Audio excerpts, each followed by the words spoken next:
Magandang araw mga katokers, mga katokis, mga katoshis. Welcome na naman po sa ating panibagong vlog dito sa Talking Toshi TV. Yes, alright. Pag-usapan natin itong nakatatapos lang na pangyayari. Diyan pa rin. Naku, binubuli talaga tayo na walang katapusang pang-aapi sa atin dyan sa West Philippine Sea. At this time, talaga namang matindi, barko na ng Philippine Coast Guard ang talagang binobomba na ng water cannon.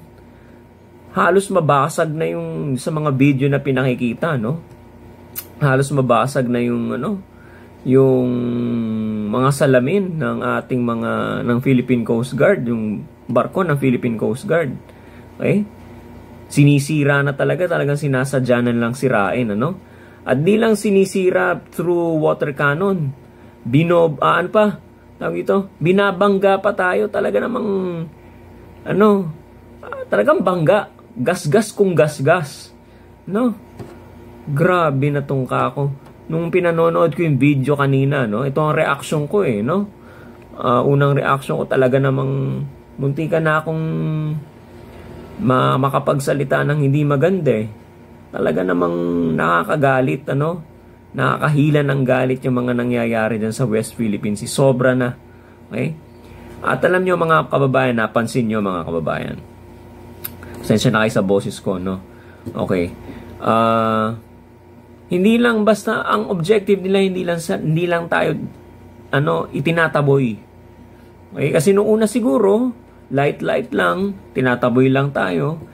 Pero ngayon, talaga naninira na sila ng gamit. Yung radar kanina, pinuntirya.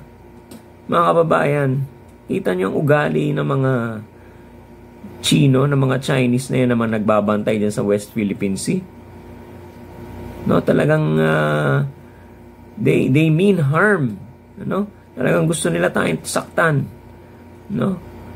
At wag naman sanang umabot sa puntong merong masasaktan at merong masasawi.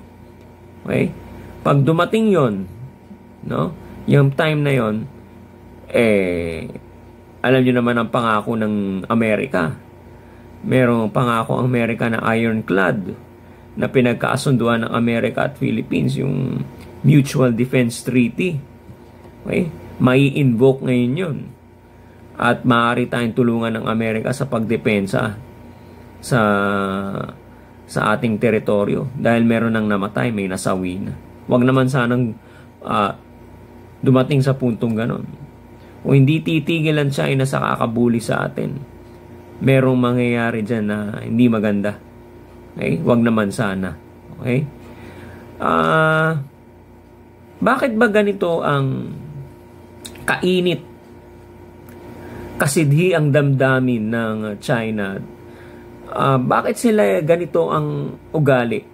At bakit umabot na sa ganito kataas na level ng pambubuli, paninira ng barko, ng equipment, through water cannon, binabangga tayo ng matindi? Bakit umabot na sila sa ganito? At bakit maaari pang umabot pa sa mas next level? Okay? Nagle-level up sila nagiging worst. Okay? Bakit kaya ganito? Mga kababayan, nararamdaman na ng China yung init, kumbaga. Sa English, ang sabi nila dito, China is feeling the heat already. Nasasaktan na sila actually. Hindi ayaw lang nilang aminin na nasasaktan na sila or nararamdaman na nila na napapaso na sila sa nangyayari. O kaya gumaganti sila through this manner. Ano po ba yung ikinagagalit nila? Hindi nila gusto. Okay, eto. Lately, bago nangyari ito, okay, di ba nagkaroon tayo ng balikatan exercises? Okay? After nitong balikatan exercises, or during actually, during, kasi actually, di ba may mga activities yung mga kasama nating mga bansa, practice shooting tayo or meron tayong mga activities doon sa West Philippine Sea. Hindi makalapit, maali-aligid yung mga Chinese vessels doon. Binubuntutan yung mga, ha? Oh. Meaning, aligaga sila. Takot sila. Okay, lalo na, no? Merong mga ships or may mga vessels din ang Amerika doon at ang ibang bansa. Subukan lang nilang mambuli, no? Na merong mga ships at vessels doon ng ibang bansa. Kahiya-hiya sila sa buong mundo pagka nangyari yon. Okay? Okay. So, nangyari yan after ng balikatan. Ibig sabihin, nasasaktan sila sa mga nakikita nila dyan sa West Philippine Sea. Kamakailan din, nagpahayag ng support yung G7. Alam niyo po ba yung G7? Ito, yung G7, ito yung grupo na bumubuo ng 7 countries na mauunlad. Ano? Namely, Canada, France, Germany, Italy, Japan, United Kingdom, and the US and the United States. No? Sinusuportahan nila yung laban natin versus China, okay? Because of China's baseless claims dito sa Indo-Pacific, dito sa West Philippine Sea. Okay? Yan, kinagagalit din ng China yan. So, itong 7 countries na to, okay, ay sumusuporta sa Pilipinas. Okay, biruin mo, 7 na yan, ano? Sumusuporta sa Pilipinas, iisa ka lang. Okay? At compare mo naman ang, masasabi ko, no? Compare mo naman ang warfare, physical or military warfare, na ng mga bansang ito versus ikaw lang mag-isa. Di hamak na mas advance naman ng mga ang defense or warfare, military warfare ng mga bansang ito kaysa sa China. Okay? Oh. Kaya nag-uumigting sila sa galit. Okay? Yung water cannon na yan, no? Eventually naging naging symbolism of symbolism of harassment. Pag ayaw mo, lalabas na ng water cannon, no? Kita nyo naman ako, tingnan nyo naman. Siguro pag ako ang tinamaan ng water cannon, talasik ako, tanggal ang ulo ko. Ganon kalakas yung, kita nyo naman. Sa malayo at it seems na parang nagsha-shower lang siya. Babuti na lang kung shower dahil napakainit ng panahon ngayon sabay-sabay tayo maligo ng mga Pilipino doon. Di nakinabang tayo. Hindi, may buga na, malakas ang presyo na talsik ka nun. At nakakasira talaga ng equipment ng barko. Sisirain talaga ang barko mo. Maniwala ka. Okay? Hindi yung basta hose na tinapat sa'yo na maliligo ka, matutuwa ka. Hindi. Maiinis ka, magagalit ka, pag hindi mo nakayanan, talsik ka. Okay? Ganyan kadelikado yung mga ginagawa nila dyan. Okay? So, ito yung mga several reasons. Ano pa yung mga several reasons? Ito pa. Kamakailan, ito ewan ko kung nababalita na to, no? Pero, the Philippines is planning to file another case sa UNCLOS. Okay? Yan. Ang DOJ pinaghahanda na ng second case sa UNCLOS, environmental in nature naman kasi sinisira nila yung mga bahura natin, mga mangroves natin, yung mga marine lives natin doon sa Scarborough Shoal, at sa iba pang mga territories natin supposed to be. Sinisira nila. Okay? So, ginagawa nilang i-water cannon tayo, okay, because of this one. May spy siguro sila rito, may tik-tik, or merong espiya, ibinalita ngayon doon. Ito ang balak ng Pilipinas. Magsasampa sila, balak nila na magsampa, may niluluto na silang kaso, pupunta sila ulit sa UNCLOS, i-invoke nila yung UNCLOS, environmental in nature ang atake nila. Okay? At bakit nila sinasabi, why are they trying to do this, yung water cannoning? Okay? Para ma-discourage itong ibang claimants dyan sa Indo-Pacific, sa West Philippine Sea. No? To file a complaint as well. Kasi pagka tayo dyan sa second na kaso na ipa-file natin, nanalo na naman tayo sa arbitral court. No? Malaking sampal yan sa China. Lalakas ngayon ang loob nitong ng Vietnam, ng mga iba't ibang bansa pa na claimants. Malaysia yata, claimant din yata dyan. Ano? Ewan ko, I'm not sure. Ano? Pero Vietnam, I'm sure is one. Ano? Ano yan lalakas ang loob nila. Uy, naipanalo ng Pilipinas yung kanilang second case sa UNCLOS. Tayo rin, mag-file din tayo. Di yari na ang China. Di uunahan na ng China. Tayo. Water cannon namin kayo. Wag nyo, do not attempt to file a case sa UNCLOS. Okay? Mapapaya kasi sila na malaki. Okay? Mga kababayan, wag kayong mawawalan ng pag-asa dahil nasasaktan ng China sa mga ginagawa natin. Okay? Isa ito sa mga ginagawa natin na medyo hindi nila gusto. Okay?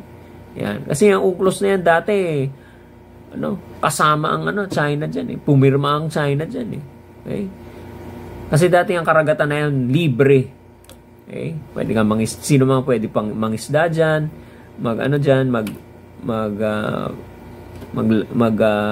magbumaybay, or mag-travel dyan, or exploit yung mga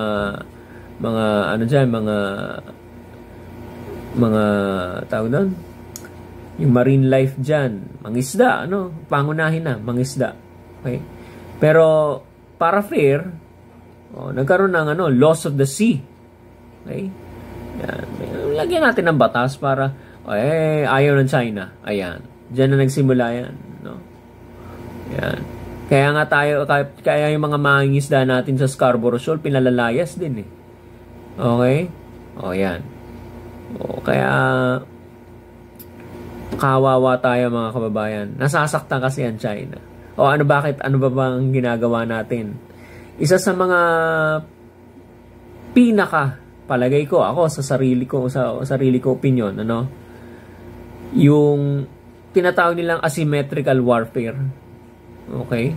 Asymmetrical warfare mga kababayan, laban yan ng dalawang entities or bansa or grupo or organisasyon na yung isa malaki, sophisticated, advanced, modern ang gamit, yung isa maliit, kawawa, api, wala masyadong, hindi malakas ang military defense, parang David and Goliath situation.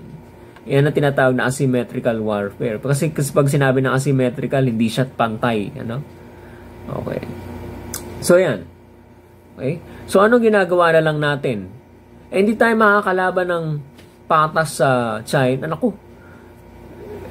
Kaya nga tayo humihingi ng tulong sa ibang bansa dahil di natin kaya sa military warfare, physical, bombahan, gera, depensa, mga barko, eroplano. Di natin kaya, wala tayo sa China.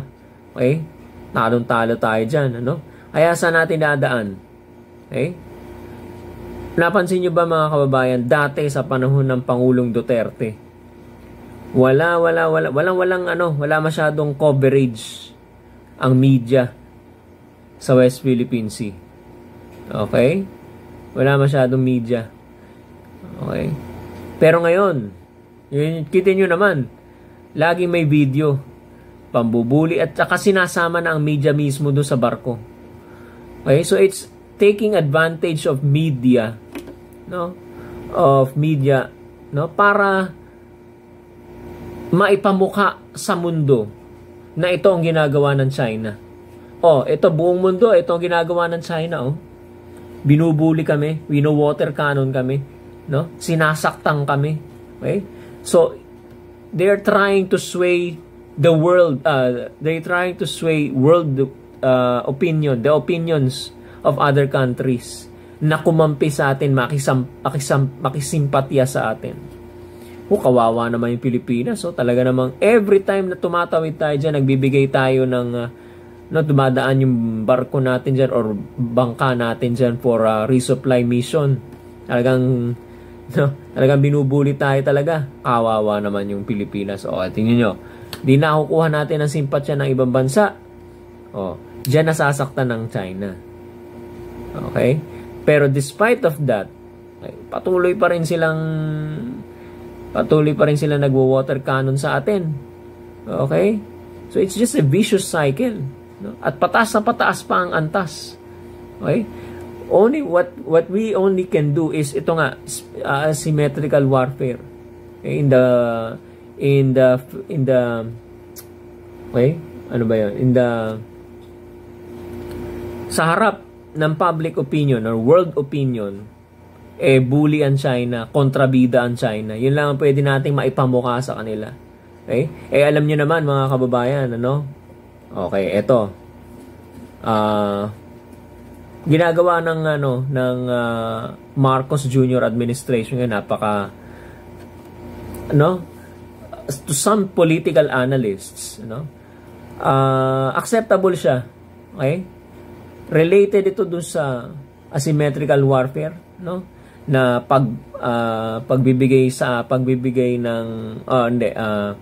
pagpapakita sa buong mundo na ganito ang ugali or behavior ng China, no? Yun yung tinatawag nating transparency. Okay? Transparent ang gobyernong ito pagdating dyan sa usapin sa West Philippine Sea. Okay? Ipinapakita sa buong mundo yung ginagawang bullying ng China. Okay? Dati kasi hindi. Okay? Meron siguro pero very limited lang ang coverage ng media, no?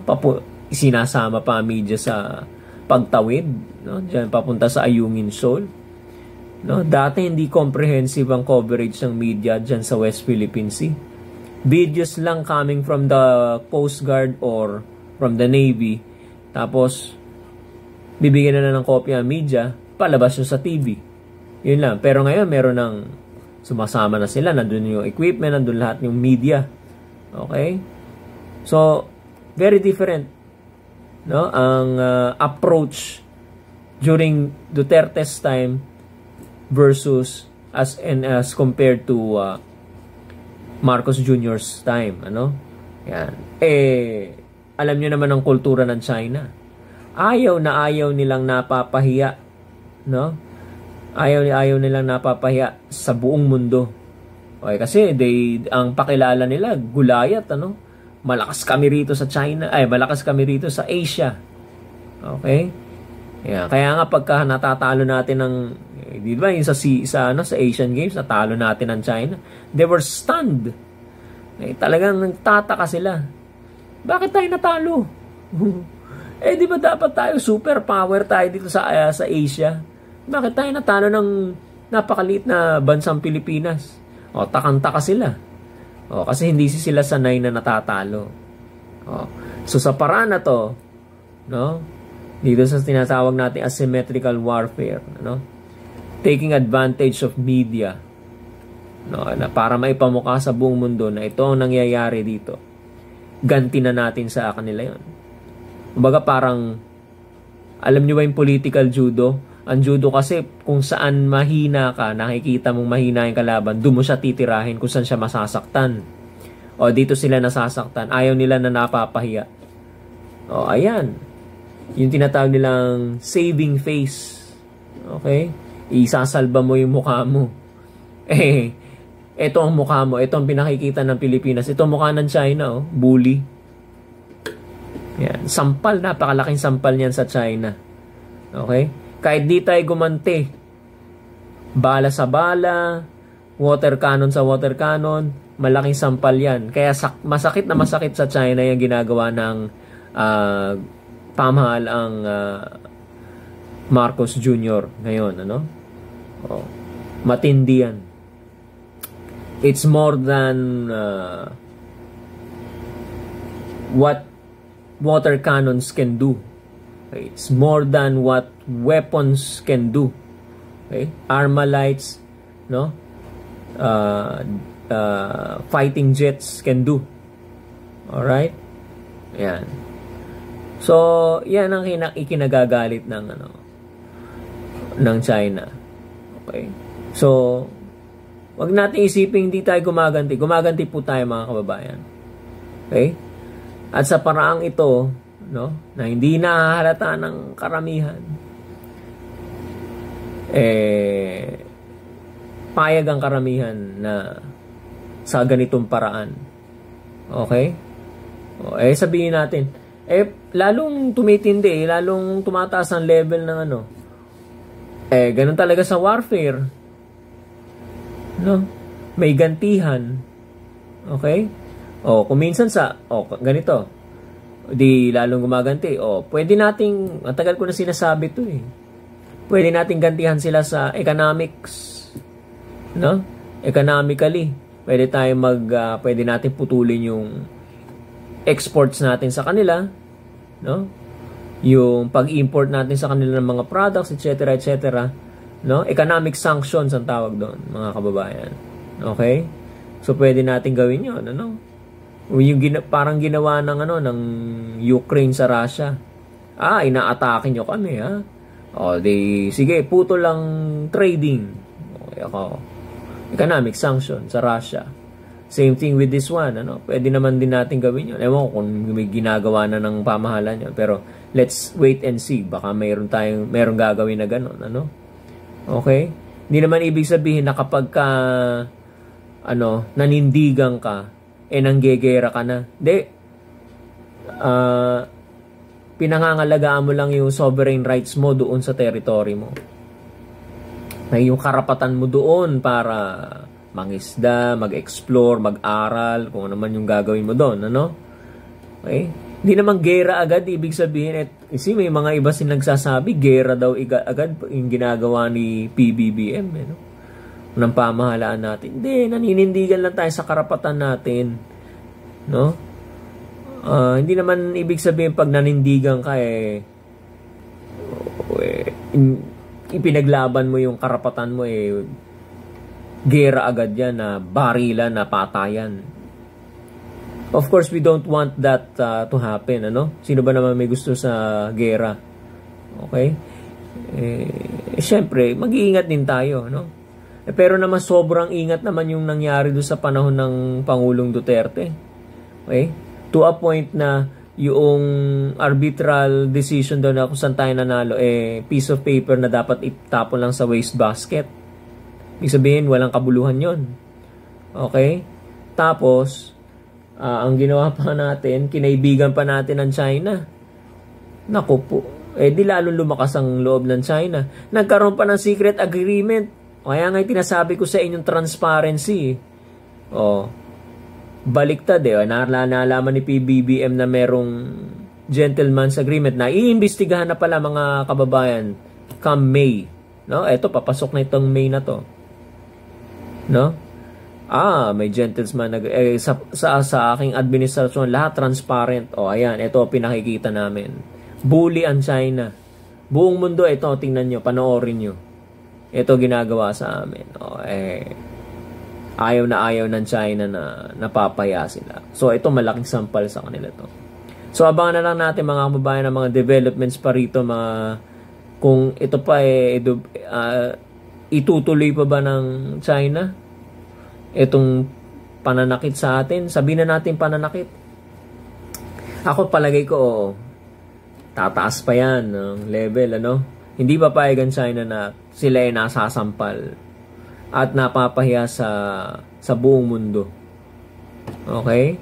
So, ayan, mga kababayan, ang aking munting opinion dito sa nangyari ngayon kamakailan. Okay? Pero siyempre, ipinapanalangin pa rin natin na wag na sanang mag-escalate, tumaas yung level ng kanilang mag-escalate o tumaas yung level ng kanilang pambubuli sa atin, mga kababayan. Patuloy po kayong sumuporta sa ating YouTube channel, Talking Toshi TV, at sa Facebook account natin or Facebook page natin, Talking Toshi TV. Magpapaalam po tayo sa pansamantala hanggang sa susunod nating panibagong vlog, reaction at opinion sa iba't ibang issue dito sa bansa. Okay? Ingatan nawa tayo ng Panginoon. Maraming salamat po sa inyong panonood, mga kababayan. Mag-subscribe po tayo sa Talking Toshi TV. Paalam po. Bye-bye.